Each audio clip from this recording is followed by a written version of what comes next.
खरं म्हणजे मी मुख्यमंत्री असताना मराठा समाजाला 10% आरक्षण मी जाहीरपणे सांगितलं होतं की आरक्षण देणार. 10% आरक्षण मराठा समाजाला दिलं. आजही ते आरक्षणाचा लाभ मराठा समाजाला मिळतोय. त्याचबरोबर कुणबी नोंदी शोधण्यासाठी जस्टिस शिंदे कमिटी आपण गठीत केली, ती देखील आजही काम करते आणि लाखो कुणबी नोंदी देखील त्याच्यामध्ये सापडलेल्या आहेत. त्याचा देखील लाभ त्यांना होतोय. त्याचबरोबर मग सारथीच्या माध्यमातून देखील विविध कोर्सेस आपण सुरू केले, त्याचा देखील समाजाला फायदा होतोय.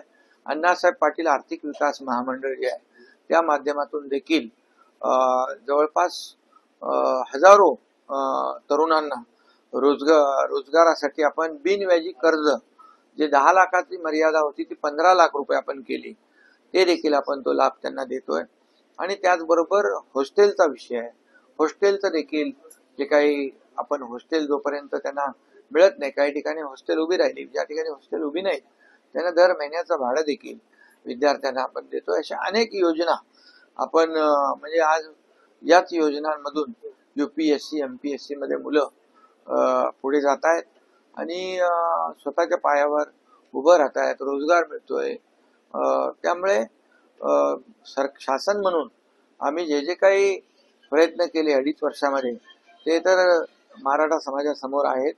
आणि पूर्वी 2016 मध्ये 17 मध्ये देखील जेव्हा देवेंद्र फडणवीसजी जेव्हा मुख्यमंत्री होते त्यावेळेस देखील मराठा समाजाला आरक्षण दिलं होतं आणि मराठा समाजाला आरक्षण दिलं ते हायकोर्टामध्ये टिकलं देखील. परंतु सुप्रीम कोर्टामध्ये काही लोक गेली त्याच्या विरोधामध्ये आणि सुप्रीम कोर्टामध्ये महाविकास आघाडी ज्या पद्धतीने बाजू मांडण्याची आवश्यकता होती त्यावेळेस महाविकास आघाडीचे सरकार होतं, ते सुप्रीम कोर्टामध्ये त्यांना अपयश आलं. ही वस्तुस्थिती आहे आणि ज्या पद्धतीने त्या आरक्षणासाठी प्रयत्न करायला पाहिजे होते, लक्ष द्यायला पाहिजे होतं, दुर्दैवाने तशा प्रकारचं ते झालं नाही.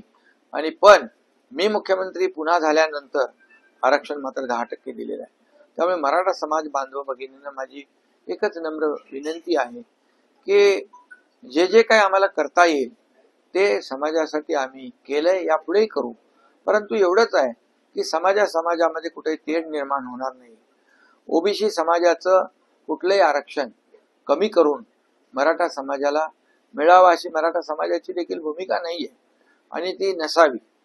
परंतु मराठा समाजाला म्हणजे कुणाचंही आरक्षण, ओबीसी समाज असेल इतर कुठलाही समाज असेल, त्यांचं आरक्षण कमी करून कुठल्याही समाजाला म्हणजे याचं काढून त्याला देणं हे खरं म्हणजे करताही येणार नाही. पण मराठा समाजाला जे काही करता आलं ते केलंय. यापुढे देखील त्यांनी जे योग्य आहे, जे आपल्याला कायद्याच्या चौकटीत बसून जे देण्यासारखं आहे, कायद्याच्या चौकटीमध्ये नियमामध्ये बसून आपल्याला जे काही न्याय आहे मराठा समाजासाठी ती देण्याची भूमिका सरकारची आजही आहे. आणि म्हणून अनेक योजना ज्या ओबीसी समाजाला जे काही फायदे मिळत आहेत ते देखील मराठा समाजाला आर्थिकदृष्ट्या ज्या माध्यमातून आर्थिक मराठा समाज जो आहे आर्थिक आणि सामाजिक मागासलेला आहे, त्यामुळेच आपण मराठा समाजाला आरक्षण 10% दिलंय आणि ते पुढे देखील टिकवलं पाहिजे ही सरकारची भूमिका आहे. आणि त्या उपर देखील ज्या काही सूचना येतील त्या सूचना देखील सरकार लक्षात घेईल. परंतु जे योग्य आहे, कायदेशीर आहे, जे नियमात बसणार आहे अशा प्रकारची जी काही मागणी असेल त्या बाबतीत सरकार आजही सकारात्मक आहे. आमची देखील आणि मुख्यमंत्री महोदयांची आमची चर्चाही झाली की जे काही देणं शक्य आहे पण कायद्याच्या चौकटीत बसून, नियमामध्ये बसून, कुणाचंही आरक्षण कमी न करता, कुणाचंही नुकसान न करता जे काही देणं शक्य आहे ते त्याच्याबद्दल सरकार सकारात्मक. जरांगेचं म्हणणं की गोळ्या झाडल्या तरी हटणार नाही, मात्र एकाच दिवसाचं त्यांना आंदोलन करण्यासाठी मुभा देण्यात आली.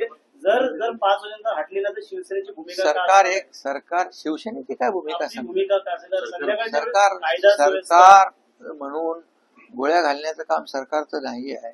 हे सर्वसामान्यांचं सरकार आहे, सर्वसामान्यांना न्याय देणारं सरकार आहे. म्हणून तर मी सांगतो ना की जे आम्ही दिलं ते जे आज टीका करतायत त्यांनी टिकवलं नाही. त्यांची भूमिका त्यांनी स्पष्ट केली पाहिजे की काय भूमिका आहे तुमची यांच्या आंदोलनावर. आणि जेव्हा आम्ही बैठकीला बोलवतो, जेव्हा मी मुख्यमंत्री असताना, तर बाहेर तर खूप काय काय बोलतात, समाजाला पाठिंबा पाठिंबा, बैठकीला येत नाहीत. ही असली दुटप्पी भूमिका का घेता? जी भूमिका आहे ती स्पष्टपणे घ्या. आणि म्हणून मराठा समाजाला न्याय देत असताना सरकार त्यांच्यावर कुठलाही अन्याय करणार नाही किंवा मराठा समाजाला न्याय देत असताना इतर कुठल्याही समाजावर अन्याय करणार नाही.